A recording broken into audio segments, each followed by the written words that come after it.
이기는 인내하는 자, 요한계시록 21장 7절의 말씀. 이기는 자는 이것들을 상속으로 받으리라. 나는 그의 하나님이 되고 그는 내 아들이 되리라. 이기는 인내하는 자, 요한계시록 21장 7절에 말씀을 하고 있습니다. 이기는 자는 이것들을 상속으로 받으리라. 나는 그의 하나님이 되고 그는 내 아들이 되리라. 이렇게 말씀을 했습니다. 요한계시록은 성경을 요약하는 그런 말씀들이 요한계시록에 있어요. 요한계시록 1장은 예수 그리스도의 계시라, 예수님이 열어주는 책이다라는 그런 말씀이고요. 2장 3장에는 일곱 교회, 일곱 등잔대에 대한 이야기가 있습니다. 다 같이 이기는 자는 이라는 말이 나와 있고요. 그리고 성령의 교회들에게 하시는 말씀을 귀 있는 자들은 들을지어다 이랬습니다. 4장 5장에는 내생물 24장로 하늘 예배에 대한 이야기가 나오죠. 6장부터 9장에는 일곱 인, 일곱 나팔에 대한 이야기가 나옵니다. 11장에는 두 증인, 두 감람나무, 두 등잔대에 대한 이야기가 나오죠. 14장에는 14만 4천 명 순결한 신부에 대해서 나와요. 16장부터 18장까지는 일곱 대접 음녀 짐승 심판에 대해서 나오죠. 19장에는 어린 양의 혼인잔치 8절에 세막보 준비에 대해서 나옵니다. 20장에는 영 안에서 첫째 부활에 동참한다는 그런 말씀이 있죠. 영 안에서 첫째 부활에 동참한다, 생명책에 기록된다, 이런 말씀이 20장에 나와 있습니다. 21장, 22장은 새 예루살렘 생명나무 주님을 기다림, 아멘, 이렇게 되어 있는 말씀입니다. 특별히 요한계시록 19장에서 어린 양의 혼인잔치가 있고, 그리고 20장에 보면 생명책에 기록되는 그런 말씀이 있습니다. 어린 양의 혼인잔치에 참여한 자는 생명책에 기록된 사람이죠. 21장, 22장에는 새 예루살렘 그리고 생명나무 이렇게 나오죠. 새 예루살렘, 생명나무, 주님을 기다린다, 그리고 아멘, 이렇게 나와 있는 그런 말씀인데요. 21장, 22장의 내용은 좀 우리가 자세히 하나씩 이렇게 볼 필요가 있습니다. 요한계시록 21장, 22장은. 왜냐하면 요한계시록은 특별히 1장부터 마지막 장까지가 참 중요한 내용인데, 그것보다도 더 중요한 특별한 이야기가 21장, 22장에 나와 있는 내용들이죠. 그래서 21장, 22장의 내용들을 가만히 보게 되면 앞에 있는 내용들을 좀 더 자세하게 이해할 수가 있는 그런 내용들이 있어요. 그래서 요한계시록 21장, 22장에는 하나씩 내용을 좀 요약해 가면서 좀 정리하는 게 좀 필요하겠다, 이런 생각이 드는 거죠. 요한계시록을 아마 다 공부하게 되면 여러분이 성경을 많이 깨닫게 될 것입니다. 성경이 많이 열리게 될 것이고, 성경이 참 어렵고도 쉬운 책이구나, 이렇게 아마 여기게 될 거예요. 왜냐하면 성경이라고 하는 건 창세기부터 요한계시록까지 딱 울타리를 쳐놓고 하나님이 정해놓고서 쓴 책이기 때문에 정해진 어떤 룰이 있단 말이에요. 그래서 정해진 어떤 규칙이죠. 수학으로 말하면 공식과 같은 겁니다. 수학과 같이 어떤 공식에 대입을 하면 이렇게 풀리잖아요. 수학 공식에 대입하면 문제가 풀리잖아요. 그런 것처럼 공식과 같은 것이 이렇게 성경에 쭉 이렇게 있습니다. 그래서 공식과 같은 울타리를 딱 쳐놓고 그 안에서 성경을 썼기 때문에 그렇게 어렵지 않아요. 울타리만 제대로 알게 되면, 그 공식만 제대로 알게 되면, 그러면 성경은 자연스럽게 풀리게 되는 거죠. 이것이 성경의 매력이고, 좀 읽을 때 좀 수월하게 읽게 되는 그런 것이죠. 성경을 우리가 요한계시록 21장, 22장엔 자세히 하나씩 본다 그랬잖아요. 어린아이들이나 젊은 아이들은 이걸 잘 모를 거예요. 성경을 들어도 잘 모를 거란 말이에요. 그러니까 어린아이들이나 우리 아직 성경을 잘 모르고 일어난 사람들은 이런 설교들을 듣기가 참 어려울 수 있어요. 그러니까 부모나 뭐 좀 이렇게 나이가 있는 사람들이 듣고서 그것을 좀 성경을 좀 깨닫고 성경을 이해하고 자녀들에게 잘 앞으로 전달해주면 좋을 것이다 하는 겁니다. 성경은 어차피 성경의 공식이나 성경의 내용들은 정해져 있기 때문에 그것을 알고 자녀들에게 전달해 준다는 것은 참 중요합니다. 성경을 알게 되는 것이니까. 성경을 알게 되면 부모가 성경을 꼭 전달해 주지 않아도, 나중에는 전달해 주지 않아도 자녀들이 스스로 성경을 깨닫게 되는 그런 것까지 가야 되죠. 그래서 성숙시키는 거죠. 성장시키는 거요. 그렇게 성경을 좀 아는 것이 중요하다라는 겁니다. 왜냐하면 누구를 의존하는 것으로만 한계를 가지면 안 되죠. 그래서 한계를 벗어나서 자기 스스로가 성경을 읽고 이해하고 이런 이제 부분들이 좀 있으면 좋겠다 하는 것입니다. 그것은 이제 지금 어린 아이들이나 이런 아이들은 이런 말씀들을 뭐 성경을 많이 읽은 아이들이 아니기 때문에 잘 이해하기가 어렵죠. 그런데 부모들이 먼저 알고 먼저 잘 깨닫고 자녀들에게 설명해 주면 좋겠다 이런 얘기입니다. 자, 요한계시록 21장 1절의 말씀, 내가 새 하늘과 새 땅을 보니 처음 하늘과 처음 땅이 없어졌고 바다도 다시 있지 않더라 라고 되어 있습니다. 새 하늘과 새 땅을 보니까 처음 하늘과 처음 땅이 없어졌어요. 바다도 없어졌어요. 바다는 세상 지식을 의미하는 것이고, 이 모든 이제 분포되어 있는 지식을 의미한다면 그것이 이제 넘치지 못하게 되어 있다라는 거죠. 그래서 우리 마음에서도 또 우리의 가정에서도 우리의 교회에서도 그런 세상의 지식이 넘치지 못하도록 이제 하나님의 지식만, 그러니까 오직 하나님의 지식만 우리 속에 넘치도록 하는 것이 중요하다. 그래서 바다가 다시 있지 않는 곳, 그것이 이제 성전이고 그게 하나님의 집이고요, 그게 우리 마음이고 그게 가정이고 그게 교회가 된다 하는 것입니다.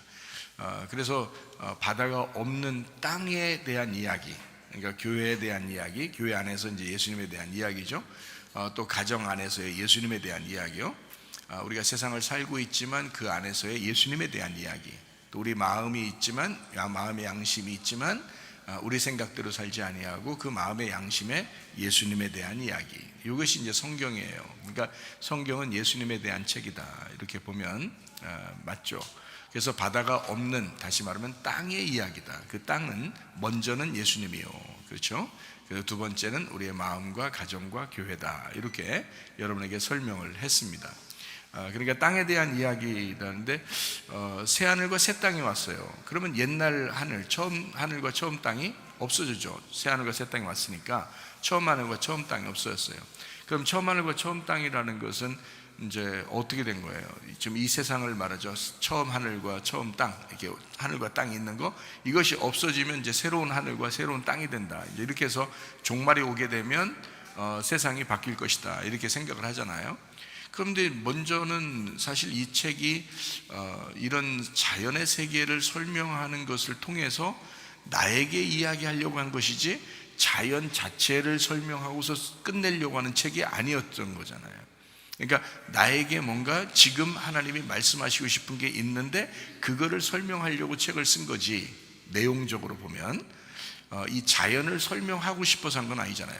자연을 설명하는 것은 성경 내용을 정확하게 깨닫게 하려고 자연이 있는 거지. 그래서 자연을 설명한 거죠. 그러니까 우리가 이제 성경을 좀 더 깨닫게 되면 이게 우리에게 지금 말씀하시는 거구나라는 것을 안다고 그랬잖아요. 그러니까 이거를 이제 잘 생각하면서 성경을 좀 이렇게 듣고 하면 좋겠어요. 여러분이 또 읽을 때도 마찬가지고요. 그래서 이 세상에 있는 자연, 처음 만들어진 하늘과 땅, 이것이 이제 없어지면서 새로운 하늘과 새로운 땅이 돼. 이게 천국이구나 이렇게 생각할 수 있다면 사람들은, 그죠? 근데 지금 이 말씀은 과거나 미래가 아니라 지금 나에게 말씀하시는 하나님이니까 지금 내 속에서 이해가 되는 것이 돼야 되잖아요. 그러니까 자, 지금 내 속에서 이해되는 처음 하늘과 처음 땅이 없어지고 바다도 없어져야 되고요. 땅에 대한 이야기다. 땅이 무엇인지 알겠죠?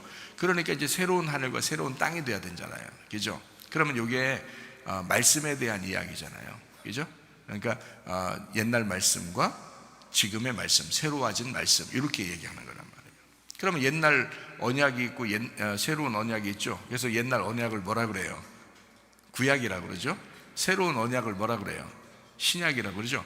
예수님 모시기 전을 뭐라 그래요? 구약 시대라 그러죠. 예수님 모고 난 다음에를 뭐라 그래요? 신약 시대라 그러죠. 그죠? 그러니까 이게 신약 시대가 됐다, 새로운 언약이 됐다 하면 새로운 하늘, 새로운 땅이란 말이에요. 그러면 옛날 언약, 옛날 이제 약속이 있다. 그것은 뭐라고요? 옛날 창조된 처음 하늘과 처음 땅이라는 거죠. 자, 이렇게 성경을 보니까 아하, 지금 우리에게 뭔가 성경책을 가지고 우리에게 뭔가 설명해 주고 싶어하는 내용들이 성경책에 나와 있는 거구나라는 것을 우리가 알게 되죠. 그러면 십계명이라고 하는 것이 예수님 시대 때도 십계명이 있었어요. 그런데 예수님 시대 때 십계명이 있었는데 예수님 시대 때는 십계명이 어떻게 바뀌었나요?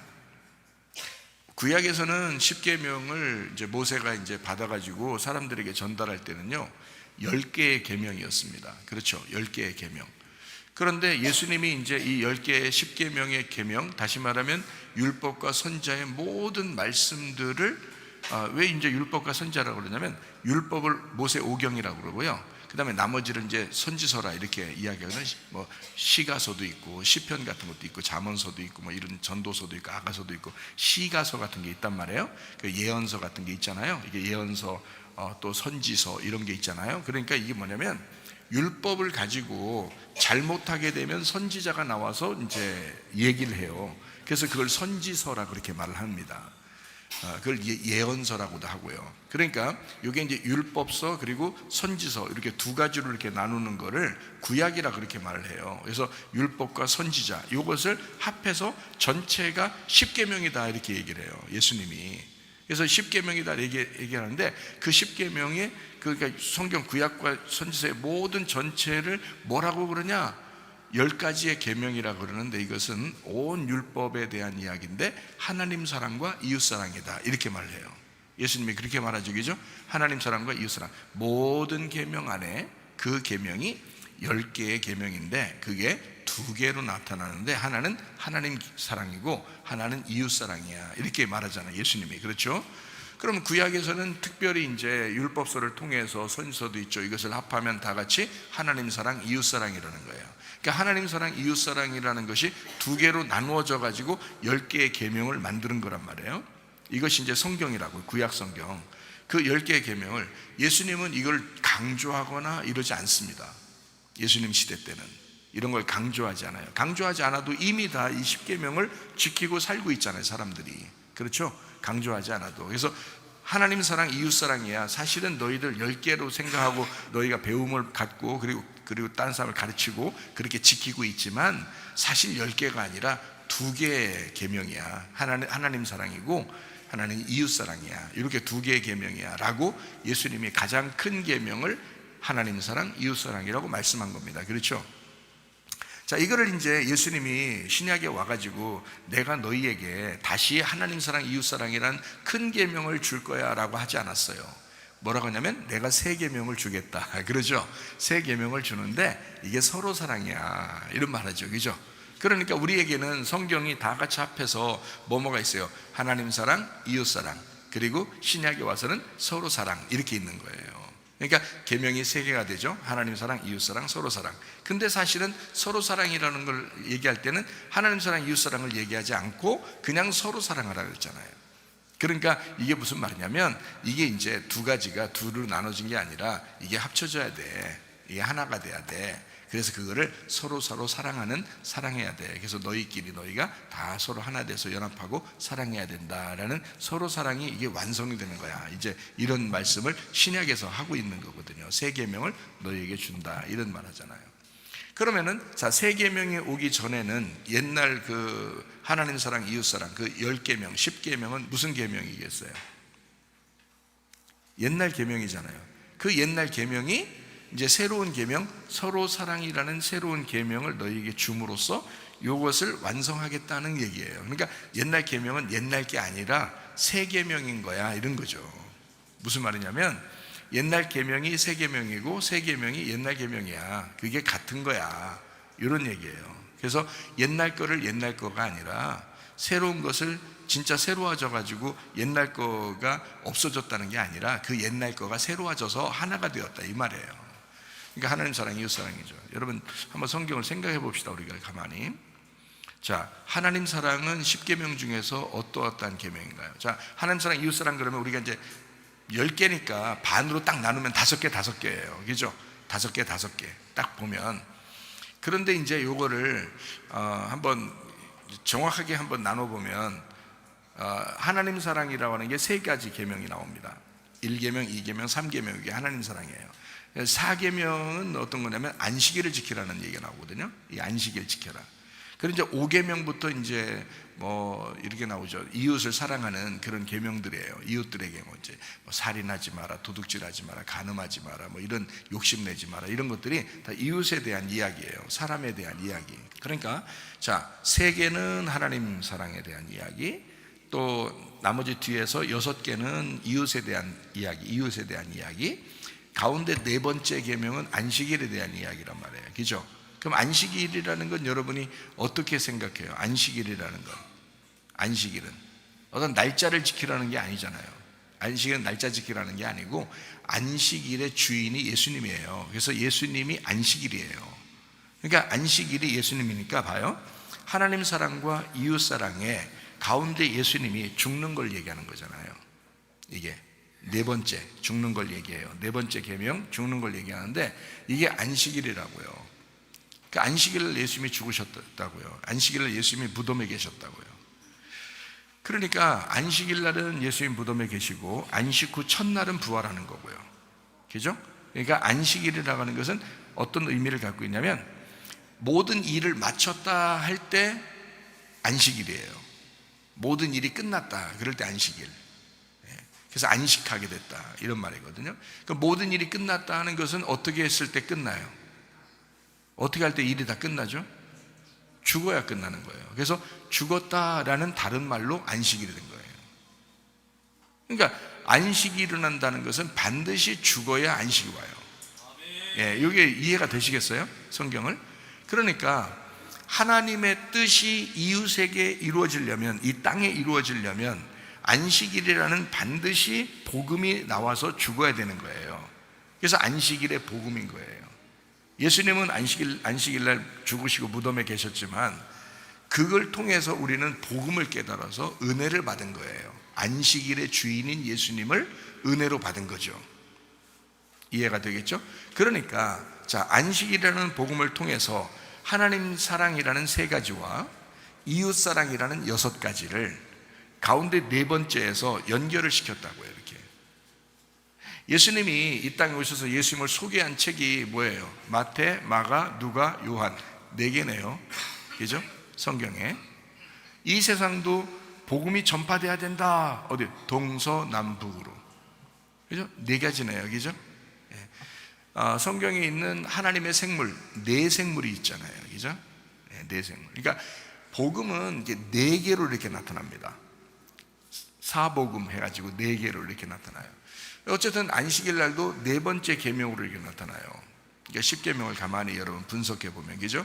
그래서 앞에 3가지, 뒤에 6가지, 가운데 4번째 안식일 이렇게 나와요. 그래서 이 안식일이 앞에 3개하고 뒤에 6개를 연결시킨 겁니다. 그죠? 그러면 하나님 사랑과 이웃 사랑이 안식일이라는 예수님을 통해서 연결이 되었다. 이렇게 되는 거죠. 예수님의 죽으심을 통해서 연결이 되었다. 이제 이런 얘기거든요. 자, 그러면 예수님이 이제 새로운 계명을 주겠다라는 것은, 새로운 계명은 뭐 몇 가지예요? 몇 가지요? 새로운 계명은 몇 가지죠? 한 가지예요. 그 한 가지는 사실은 어디서 나온 거라고요? 옛 계명에서 나온 거라고요. 옛 계명이 몇 가지예요? 10가지죠. 그 10가지 계명에서 한 가지가 나온 거예요. 그러니까 열은 하나인 거죠. 그죠? 열은 하나인 거예요. 그러니까 봐요, 안식일을 통해서 예수님이 끝내시면 복음의 그 샌드위치 딱 잼으로 딱 연결된 것처럼 예수님이 딱 가운데서 십자가 못 박혀 돌아가시면 하나님 사랑과 이웃 사랑이 합쳐지잖아요. 그러니까 합쳐지면 어떻게 되겠어요? 하나님 사랑이 이웃 사랑이 되는 거고요, 이웃 사랑이 하나님 사랑이 되는 겁니다. 이거를 서로 사랑이라고 하는 거죠. 여러분 주님 사랑하시죠? 여러분 주님 사랑하기 때문에 예배도 나오시고 이런 말씀도 듣고 그러잖아요. 주님 사랑하시죠? 그러면 여러분 교회를 사랑하냐 안 해요? 주님은 정말 사랑하는데 교회는 사랑하는지 안 하는지 자기가 잘 모르겠어요. 근데 이제 주님께서 우리에게 말씀하시는 것은, 자, 주님을 사랑하는 것이 교회 사랑하는 거야. 교회를 사랑하는 것이 주님을 사랑하는 거야. 이렇게 되면 어떻게 할까요? 머리와 몸이 하나야, 이 말이죠. 예, 그리스도와 교회가 하나 된 거야. 하나님 사랑이 이웃 사랑인 거고, 이웃 사랑이 하나님 사랑인 거야. 그러니까 너희들이 교회 열심히 사랑해봐. 그게 주님 사랑하는 거야. 사람들은 그런 걸 생각을 못하고요, 무조건 주님 사랑한다 그래요. 주님 사랑해요. 교회요, 내가 사랑합니다. 이렇게는 잘 안 한다고요. 주님을 사랑한다고만 하죠. 근데 주님이 교회인 걸 어떻게 해요? 그러니까 주님은 그렇게 말하는 거죠. 야, 교회 사랑하잖아? 그게 나를 사랑하는 거야. 그게 성경을 이걸 사람들이 나누니까 옛날 계명이 되는 거예요. 무슨 말인지 알겠어요? 자, 새로운 계명, 새로운 하늘과 새로운 땅이 되면 새로운 말씀이 된다는 거죠. 우리에게 새로운 말씀은 뭐라고요? 머리와 몸이 나누어진 게 아니라 하나다. 원래 구약에서는 예수님 오시기 전에는 머리와 몸이 나누어져 있었어요.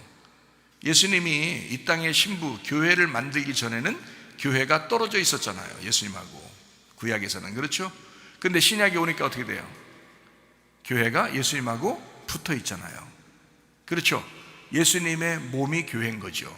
교회의 머리가 예수님이신 거고요. 이해가 돼요? 예.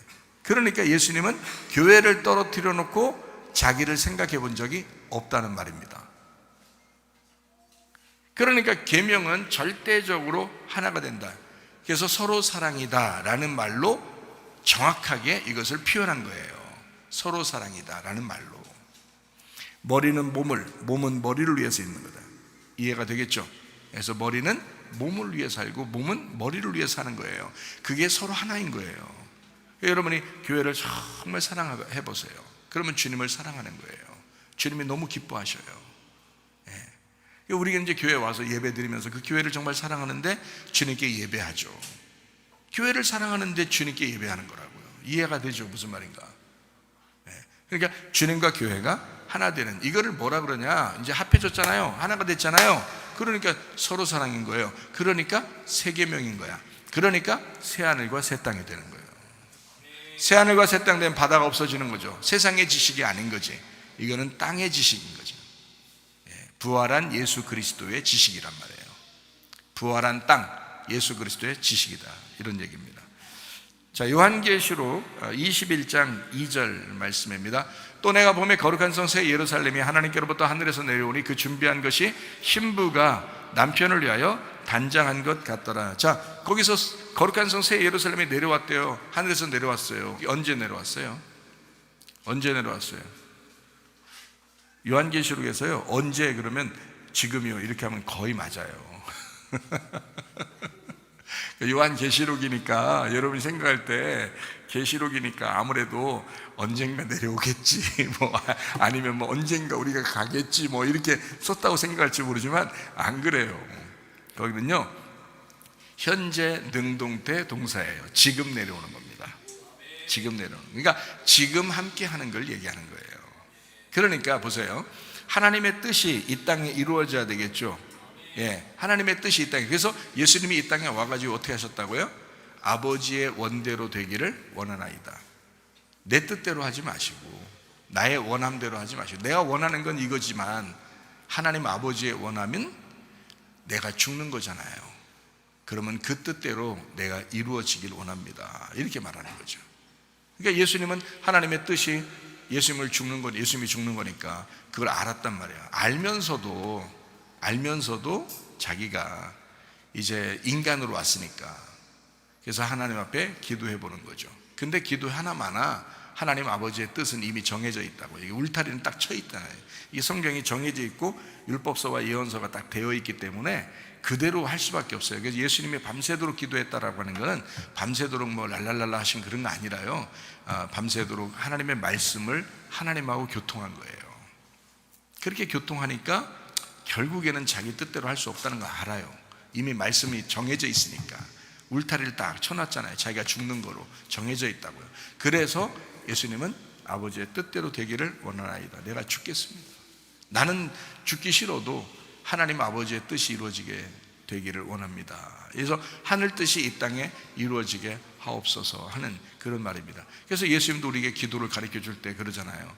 하나님의 뜻이, 하나님의 나라가 이 땅에 임하게 하옵소서, 이렇게 기도하게 하죠. 그죠? 날마다 우리에게 하나님의 나라가 임하게 해달라고 기도합니다. 그러니까 하늘의 뜻이 이 땅에 이루어지게 하옵소서, 이렇게 기도하라는 거예요. 다른 거 없어요. 여러분, 하나님의 뜻은 이미 성경책에 정해져 있는 울타리예요. 그 뜻이 있고 그 공식이라는 게 있습니다. 거기에 대입해서 우리가 벗어날 수가 없어요. 하나님은 여러분이 막 괴로워하고 이 땅에서 뭐 시험 들고 상처받고 괴로워하고 패배하고 실패하고 의리 못 지키고 그냥 믿음을 떠나고 이렇게 하는 걸 원하지 않아요. 하나님은요. 사실 여러분, 하나님은 우리를 풍성하기를 원하시고요, 우리가 기뻐하기를 원하시고 감사하기를 원하고 행복하기를 원하셔요. 하나님이 원하는 건 바로 그런 거예요. 너희가 믿음을 지키고 의리를 지키고 끝까지 견디어서 영혼의 구원받는 것을 원하시죠. 하나님은 우리가 막 이렇게 괴로워하고 막 거지같이 살고 이렇게 그렇게 사는 걸 하나님이 원하시겠어요? 생각해 보세요. 그런 거 아니라고요. 풍성하고 행복하고 부지런하고 기쁘고 감사하고 이렇게 살기를 원하시죠. 그러니까 하나님의 마음을 잘 생각해 봐라. 정해진 하나님의 뜻이 있다. 그 뜻이 우리에게, 우리의 가정에, 우리의 마음의 양심에, 우리의 교회에 이루어지기를 원하는 것입니다. 그게 하나님의 뜻이 이 땅에 내려오는 거죠. 하늘에서 내려오는 새 예루살렘이다. 하나님의 성 새 예루살렘이 우리에게 지금 임하여야 된다. 그래서 하나님의 뜻은 예수님이 다 완성했고요, 예수님의 뜻은 우리가 완성을 해야 되는 겁니다. 우리가 어디서요? 교회, 성령님이요.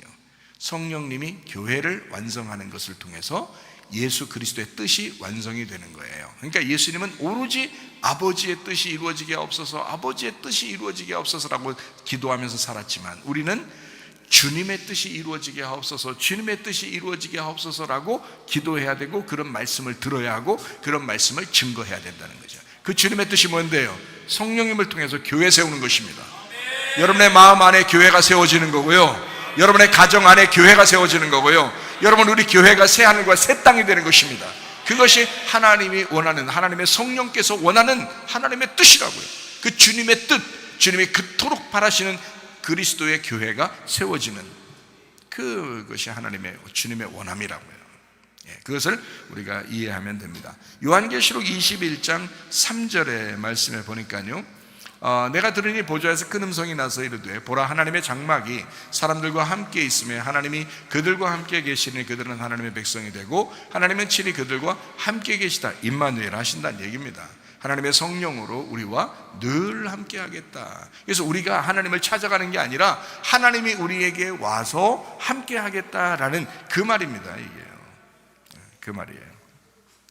요한계시록 21장 4절 말씀이요, 모든 눈물을 그 눈에서 닦아주시니 다시는 사망이 없고 애통하는 것이나 곡하는 것이나 아픈 것이 다시 있지 아니하리니 처음 것들이 다 지나갔다라고 했습니다.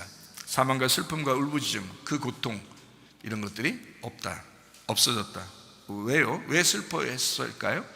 자기를 부인하고 자기 십자가를 지고 따라가니까, 주님을 따라가다 보니까 그게 슬픔이 있었죠, 고통이 있었죠, 괴로움이 있었죠. 우리 가운데 정말 죽을 고통이 있어 왔단 말입니다.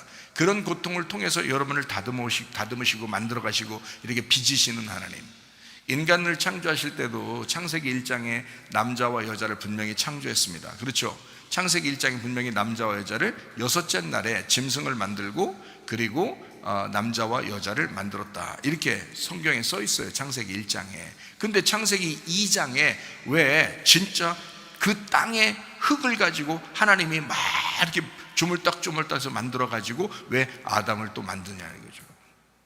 그래 놓고 그 만들고 난 다음에 어떻게 했어요?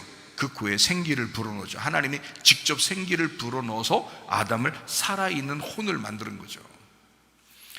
창세기 1장에는 하나님이 생기를 불어넣었다 이런 말이 없어요. 잘 보세요, 성경을. 창세기 1장을 하나님이 생기를 불어넣어서 남자와 여자를 만들었다 이렇게 말한 게 아니에요. 거기 남자와 여자를 창조하시고 할 때는 그때 자칼 네케바예요. 자칼 네케바라고 하는 것은요, 그냥 남성 여성입니다. 남성 여성인데 어떤 걸 남성 여성으로 표현하냐면, 여러분 동물들도 남성 여성 이러죠. 남자 여자, 수컷 암컷. 그러니까 수컷은 자칼이라고 그러고요, 암컷은 네케바예요. 그래서 자칼 네케바라고 그러는 거예요. 모든 동물들도 자칼 네케바예요. 수컷 암컷 이렇게. 그런데 아담을 창세기 2장에 만들어 놓고요, 그 다음에 그 갈빗배에서 여자를 만들었어요. 여자를 만들었죠, 그죠? 그래서 아담을 남자가 되고, 이 갈빗배에서 나온 그 사람을 여자라 이렇게 말했잖아요. 그래서 남자 여자가 된 거예요, 그죠? 거기서는 자칼 네케바 안 썼어요. 자칼 네케바라고 하지 않고 이슈아라고 했어요. 이거는 사람에게만 붙여지는 겁니다. 사람에게만. 그러니까 창세기 1장에는 그냥 남자와 여자를 만들고 라고 되어 있고요, 창세기 2장에는 아담을 만들었다. 하나님이 그 코에 생기를 불어넣은 아담을 만들었다라고 했어요. 목적은 뭐예요? 창세기 2장에 만든 목적은, 여러분 항상 우리가 외우는 말씀들 있죠. 창세기 2장 뭐 5절, 7절, 8절 막 이렇게 막 외우는 말씀들 있잖아요. 거기에 보면 어떻게 돼요? 하나님이 농사짓게 하려고, 예배하게 하려고 아담을 만들었다. 그때는 어떻게 만들었냐면 그냥 아담아 나와라 이렇게 안 했어요. 그때는요, 하나님이 이렇게 흙을 만들었어요. 이렇게 빚었다고, 이렇게 손으로 직접 빚으셔서 만든 사람이에요. 그러면 이 흙이, 여러분 생각해요. 여러분이 흙이에요. 여러분이 땅이고 흙이라고 생각해봐요. 여러분을 자꾸 만져. 하나님이 아파 안 아파요? 아파. 그 눈에 눈물이 쑥쑥 빠져. 고통스러워. 여러분을 만들어 가시는 하나님의 계획이란 말이에요.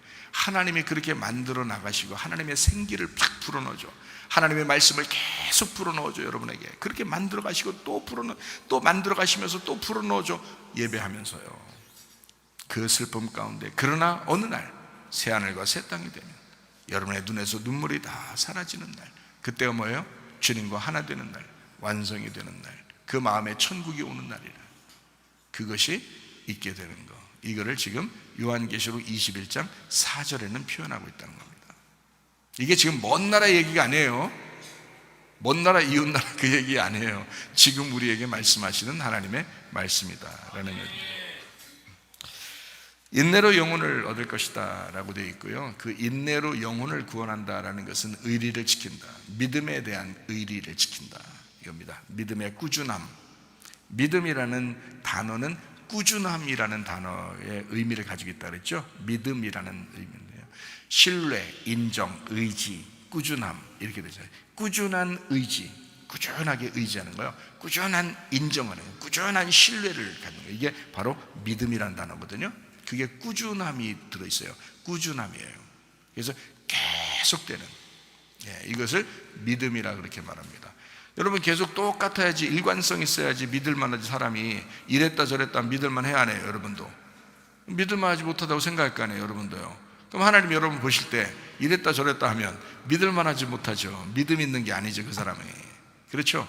그러니까 뭐 아니 나 상처받아서 시험 봐서 이런 말 하지 말라 그랬죠. 왜냐면 그렇게 벌써 했다는 얘기는 꾸준한 믿음이 없다는 얘기예요. 그런 게. 그래서 의리를 지켜야 된다. 끝까지 변함없이 의리를 지키고 남는 자가 돼야 된다. 그것이 구원받은 자이다 라는 그 얘기를 이제 하는 것입니다. 자, 요한계시록 21장 5절 말씀입니다. 보좌에 앉으시니가 이르시되 보라 내가 만물을 새롭게 하노라 하시고 또 이르시되 이 말은 신실하고 참되니 기록하라 이렇게 말씀했습니다. 자, 새롭게 만든다, 새롭게 하노라, 새로운 사람으로 만든다는 거죠. 옛날 피조물이 새로운 피조물이 되었다 이렇게 된 거죠. 새롭게 만들었다. 새롭게 하노라, 만물을 새롭게 만든다 할 때 그 새롭게 만든다, 이게 21장 5절도 21장 1절도 같은 말이라겠죠, 그죠? 새하늘과 새 땅이 된다, 만물이 새롭게 된다, 이게 같은 말인데, 이 새롭게 한다는 그것이 언제 새롭게 할 것 같아요?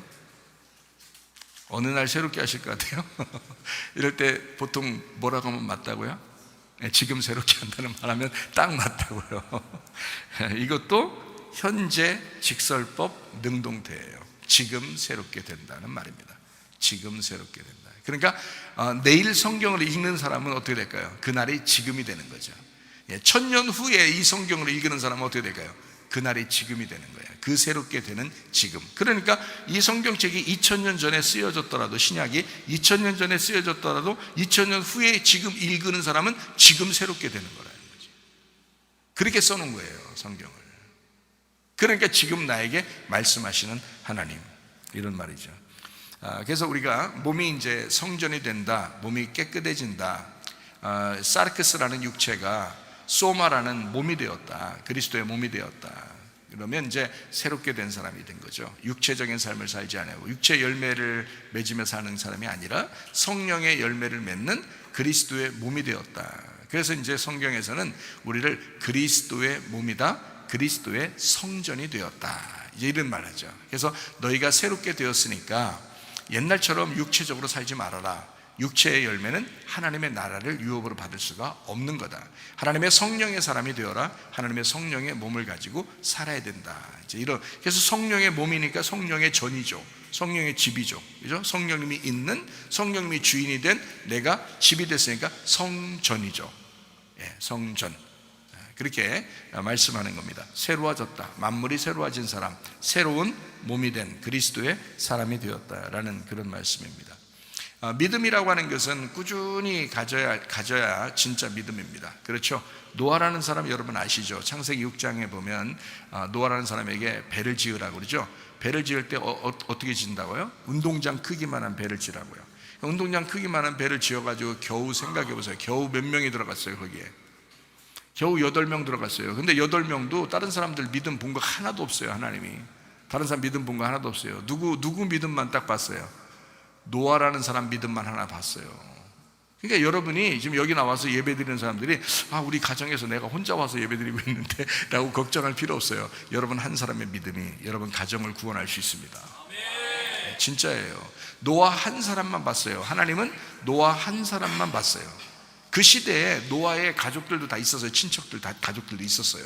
노아 아버지도 계셨고, 노아 할아버지도 계셨고, 노아의 할아버지 할머니도 계셨고, 노아 아빠 엄마도 아버지 어머니도 계셨고, 노아의 형제들도 있었고, 또 노아의 친척들도 있었고, 친구들도 있었고, 그런데 한 명도 못 들어갔어요.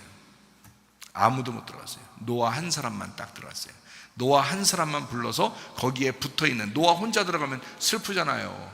그리고 부활이라고 하는 건 8명이 돼야 되거든. 참 희한하게 노아도 부인이 1명밖에 없었어요. 그래서 딱 2명이죠. 거기서 자녀가 또 아들이 3명이야. 다 희한하게 수백 년을 사는데요, 자녀가 3명밖에 없어. 게다가 자녀 3명이 또 며느리 하나씩이야. 그래서 여기에 이제 노아하고 부인하고 그리고 자녀 3명에다 며느리 3명 해가 8명 딱 해서 부활의 숫자를 딱 맞추면 하나님이 딱 맞춰놓은 거예요.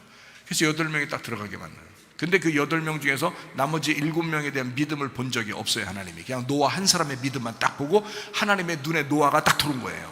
그래서 노아를 데리고 그냥 너 방주 져라. 그래서 방주 짓고 노아의 방주니까 노아의 식구들을 들어가게 만든 거예요. 같이 네가 진 거니까 네가 들어가라 이거죠. 그러니까 여러분, 우리가 가지고 있는 믿음이요, 별거 아닌 것 같아도요, 여러분 가지고 있는 믿음 안에 여러분이 들어가서 구원받게 돼 있습니다. 여러분이 만든 믿음 안에 들어가서 구원받게 돼 있어요. 틀림없는 사실입니다. 이거 정말 믿음 있는가 여러분? 여러분 정말 믿음으로 살고 있는가? 여러분이 세운 믿음으로 그 안에 들어가 살게 돼 있고요, 그게 구원의 길입니다. 그러니까 여러분 믿음 가지고 사셔야 돼.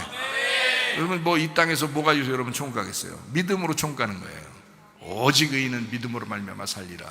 믿음밖에 없어요. 근데 여러분의 믿음의 방주를 지어야 되거든요. 노아가 그랬습니다. 노아가 끝까지 의리를 지킨 사람이에요. 하나님이 약속했던 그 약속을 끝까지 배를 지으면서 배가 완성될 때까지 끝까지 의리를, 그 언약을 끝까지 이행한 사람이에요. 하나님의 그 말씀을 끝까지 지켜낸 사람이에요.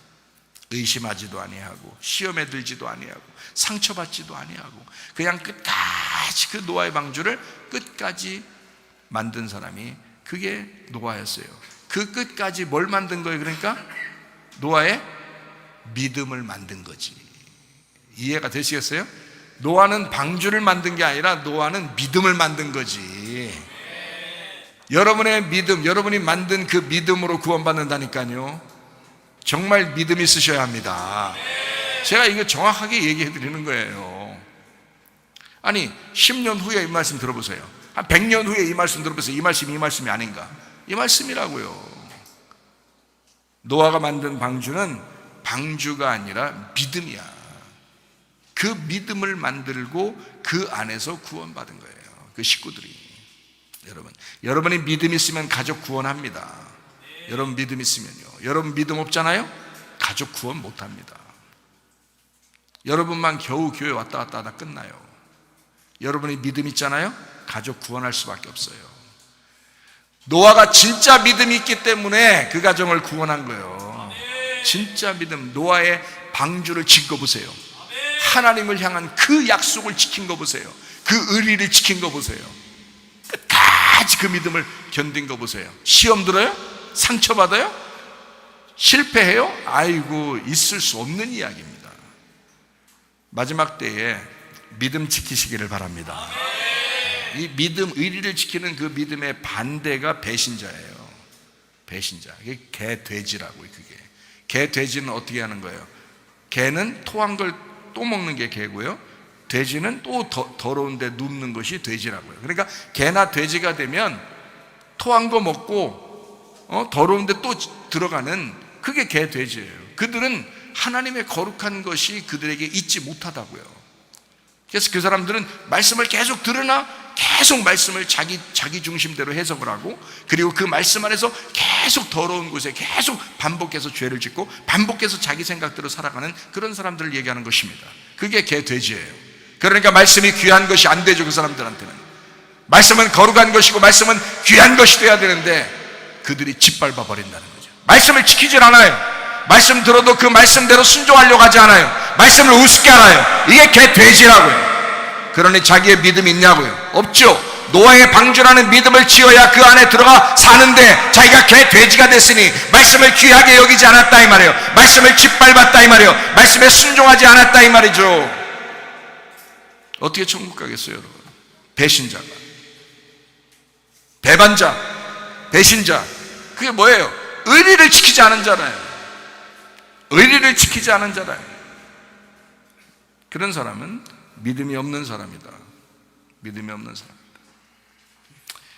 여러분, 믿음 가지고 의리 지키고 그 믿음, 꾸준한 믿음 가지고 승리하시길 바랍니다. 요한계시록 21장 6절 말씀입니다. 또 내게 말씀하시되 이루었도다. 나는 알파와 오메가요 처음과 마지막이라. 내가 생명수 샘물을 목마른 자에게 값없이 준다라고 되어 있습니다. 목마른 사람이라고 하는 건 심령이 가난한 사람을 의미하는 거죠. 그래서 그 사람에게 값없이 주겠다라는 그런 말씀이고요. 그 심령이 가난한 사람, 심령이 거지가 됐다는 얘기인데, 심령이 거지가 됐다는 말은 다른 쉬운 얘기로요, 내 생각이 빠져버렸다는 얘기예요. 내 색깔이 없어졌다. 내 색깔이 없어진 사람에게 하나님 말씀을 계속해서 공급하신다, 이제 이런 말씀이거든요. 다 이루었다. 알파 오메가, 시작과 끝, 처음과 나중이 되신 그 주님, 다 이루어졌다. 그래서 제가 여러분에게 성경은 다 완성된 상태에서 성경을 썼기 때문에 사람의 선택과 하나님의 선택이 좀 다르다. 근데 사람의 아무리 선택을 해도 그 걸음을 인도하시는 분은 하나님이시다. 사람이 아무리 계획을 가져도요, 그 걸음을 인도하시는 분이 여호와시다. 왜? 하나님은 이 딱 정해진 공식이라는 게 정해져 있기 때문에 그렇다. 그래서 처음 하늘과 처음 땅이 있으면 새 하늘과 새 땅이 되는 것이 공식이에요. 이게요. 그래서 처음에 하나님이 주신 언약, 그 계명이 있다면, 그러면 새로운 계명이 또 있단 말이에요. 새로운 언약이 있고요. 그래서 이렇게 모세를 통해서 율법을 주셨다면 예수를 통해서 은혜를 주시는 거다. 이렇게 정해져 있는 하나의 룰이 있다고요. 그게 하나님의 울타리예요. 말씀의 울타리. 그래서 이게 정해져 있다는 거고요. 비근한 예로 하나 들자면 불뱀이 노뱀이고, 또 이혼증서가 결혼증서다, 이런 얘기를 한 적이 있죠.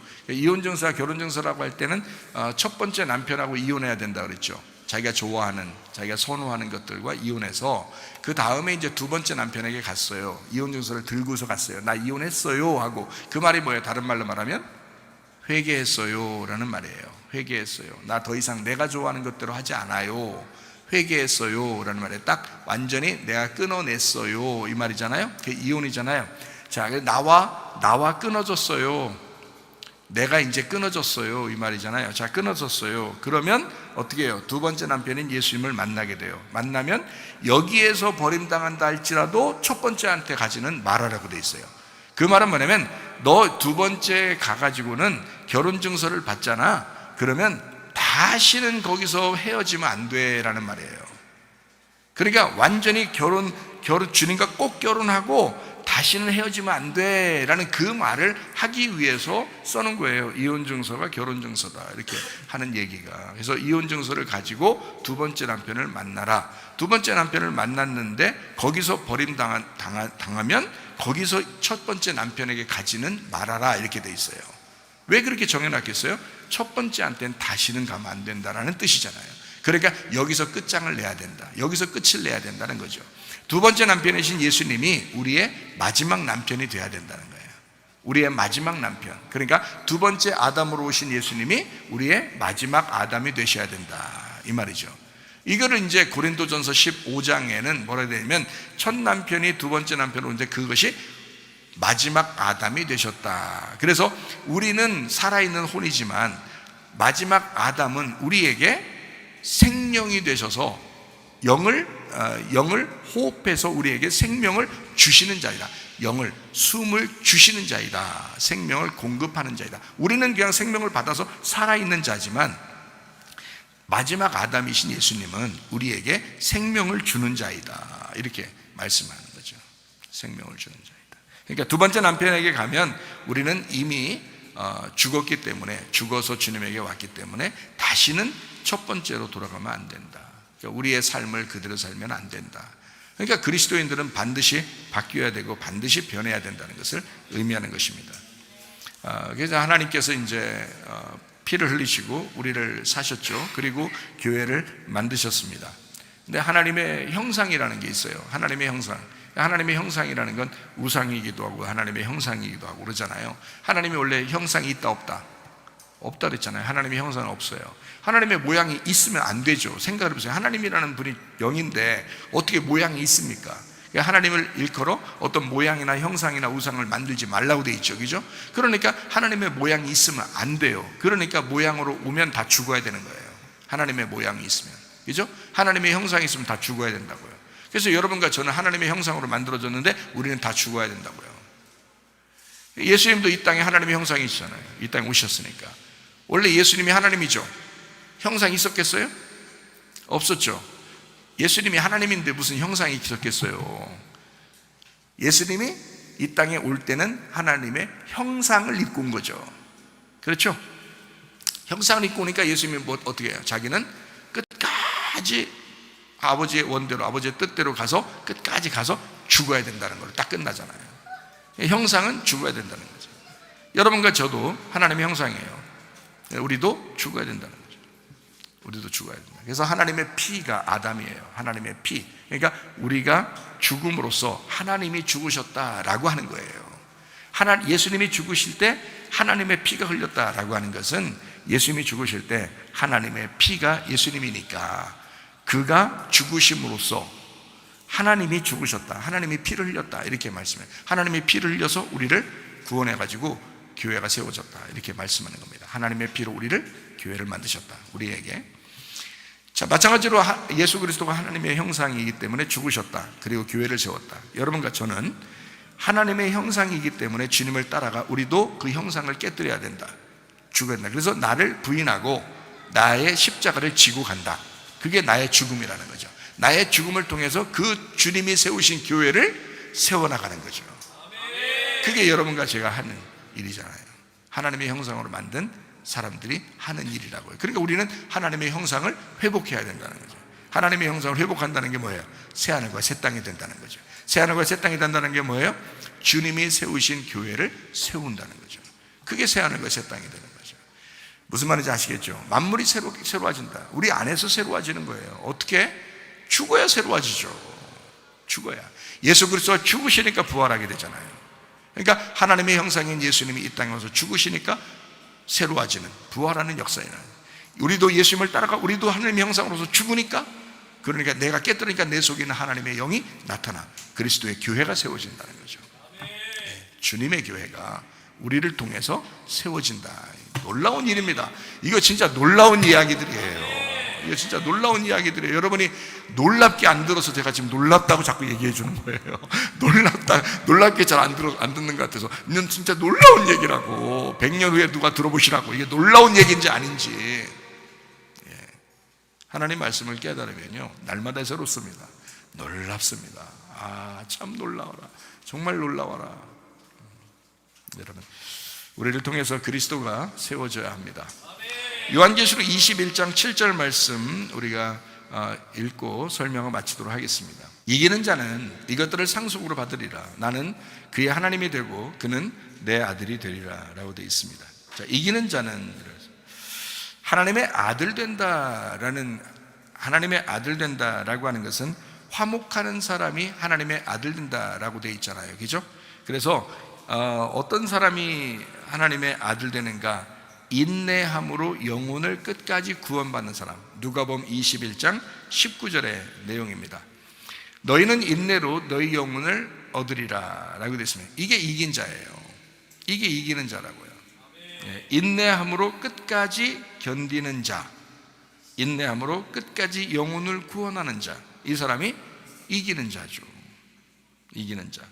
그리고 화평하게 하는 자입니다. 마태복음 5장 9절 말씀해 보니까 화평하게 하는 자는 복이 있나니 그들이 하나님의 아들 된다 그랬잖아요. 자, 이기는 자는 하나님의 아들 된다 그랬죠. 그러니까 이기는 자가 어떤 사람이라고? 인내로 영혼의 구원 얻는 사람이라고. 그 사람이 어떤 사람이라고요? 화목하게 하는 사람이라고요. 그러니까 여러분이 가는 곳마다 하나님과 사람들을 연결시켜 주는 사람이 돼야 되는 거예요. 여러분의 가족들을, 여러분이 가는 곳마다 여러분 가족들을 하나님하고 연결시켜 주셔야 돼. 노아 가족들을 하나님하고 연결시켜서 다 구원했잖아요. 그러니까 마찬가지예요. 여러분의 믿음이 진짜 있다면 여러분과 여러분의 가정이 구원받으려면요, 하나님과 이 가족들을 연결시켜 주면 되는 거예요. 화목하게 만들면 되는 것입니다. 화목하게 하는 자, 하나님의 아들들이다. 화목하게 만들면 그 사람들도, 가족들도 좋지만 여러분은 하나님의 아들 되잖아요. 여러분이 얼마나 좋은 거예요, 하나님의 아들 되니까. 그래서 여러분이 그냥 힘들면 교회로 무조건 데려오시라고. 일단 교회로 데려오셔. 믿고 안 믿는 건 그 사람들 문제지만 계속 복음을 증거해 줄 테니까. 그러니까 교회를 일단 데리고 나오시면 그러면 되는 거예요. 그리고 이 말씀을, 여기 우리 교회에서 나오는 이 말씀들을 계속 온라인으로도 계속 들을 수 있도록 이렇게 제공을 하시면 좋습니다. 그러면 어느 날 귀가 열리게 돼 있어요. 그럼 하나님이 역사하시죠. 하나님과 아들 관계가 된다라는 그런 말씀이거든요. 야고보서 2장 5절 말씀해 보니까요, 내 사랑하는 형제들아 들을지어다 하나님이 세상에서 가난한 자를 택하사 믿음에 부유하게 하시고 또 자기를 사랑하는 자들에게 약속하신 나라를 상속으로 받게 하지 않으셨느냐. 믿음 있는 사람을 어떻게 했다? 주님을 사랑하는 사람이다 라고 얘기했단 말이에요. 그러니까 이기는 사람은 어떤 사람이라고요? 이기는 사람은 인내함으로 영혼의 구원을 받는 사람, 그리고 화목하게 만드는 사람, 그리고 믿음 있는 사람이라 주님을 사랑하는 사람이다, 이런 거죠. 믿음 있는 주님을 사랑하는 사람, 이런 사람이 이기는 자라는 거죠. 자, 이기는 자라고 하는 것은요, 남을 살리기 위해서 죽는 자를 얘기합니다. 남을 살리기 위해서 죽는 자, 이거를 이기는 자라고 그래요. 그러니까 요한계시록 21장 7절에 있는 말씀, 이기는 자는 이것들을 상속으로 받으리라. 나는 그의 하나님이 되고 그는 내 아들이 되리라. 자, 어떤 사람이요? 남을 살리기 위해서 죽는 자. 예수님이 다른 사람을 살리기 위해서 십자가 못 박혀 돌아가셨잖아요. 그렇죠? 다시 말하면 여러분과 저는 어떤 사람이 되어야 되느냐? 내 목이 붙어 있어서는 이긴 자가 될 수가 없어요. 내 목이 붙어 있는 사람은 진자예요. 아무리 여러분 자기 생각이 옳고 자기가 지식이 좀 있고 자기가 좀 잘났고 해서 자기가 좀 나타내려고 하고 자기를 좀 알아달려고 아무리 주장해도 당신은 진자야. 자기의 머리가 있는 한 진자라는 거죠. 내 목이 날아가고 내 목이 베이고 그리고 예수 그리스도가 나의 머리가 될 때 이게 이긴 자라 이 말입니다. 그리스도 예수 안에서 인내로 이긴 자 되시기를 바랍니다. 기도하겠습니다. 우리 한 목소리 기도합니다. 하나님 앞에, 하나님, 내가 이긴 자가 되게 하옵소서. 특별히 인내함으로 이긴 자가 되게 하옵소서. 기도합니다. 우리 하나님 아버지의 사랑과 은혜를 감사를 드립니다. 하나님, 끝까지 인내하며 이긴 자 되게 도와주시옵소서. 하나님 아버지여, 믿음으로 승리하게 도와주옵소서. 믿음의 사람이 되게 하옵소서. 주님을 사랑하는 자 되게 하옵소서. 인내함으로 영혼을 구원하는 자 되게 도와주시옵소서. 비염은 떠나갈지어다. 아토피 떠나갈지어다. 위장병 떠나갈지어다. 어지럼증 사라질지어다. 두통은 사라질지어다. 류마티스 관절 떠나갈지어다. 어깨 통증 사라질지어다. 허리 디스크, 목 디스크 떠나갈지어다. 심장병 온전해질지어다. 각종 종양 암덩어리 떠나갈지어다. 감기 몸살 온전해질지어다. 협착증 사라질지어다. 건선 피부 온전해질지어다. 이명은 사라질지어다. 자기면역 질환 온전해질지어다. 식대원 사라질지어다. 유비계속 떠나갈지어다. 우울증, 불면증 환자의 두려움, 불안, 초조 다 떠나갈지어다. 음란, 거짓, 도둑질, 미움, 욕심형 다 떠나갈지어다. 우리 하나님, 인내함으로 우리 영혼을 구원하게 도와주옵소서. 진정으로 인내함으로 이기는 자가 되게 하옵소서. 예수 그리스도 주님과 함께 동행하다가 주님 만나게 하옵소서. 예수님 존귀하신 이름 받들어 기도 올리옵나이다. 아멘. 주님 감사합니다. 우리 하나님 아버지 함께 하시고 사랑하심을 믿습니다. 우리 하나님 도와주옵소서. 감사합니다.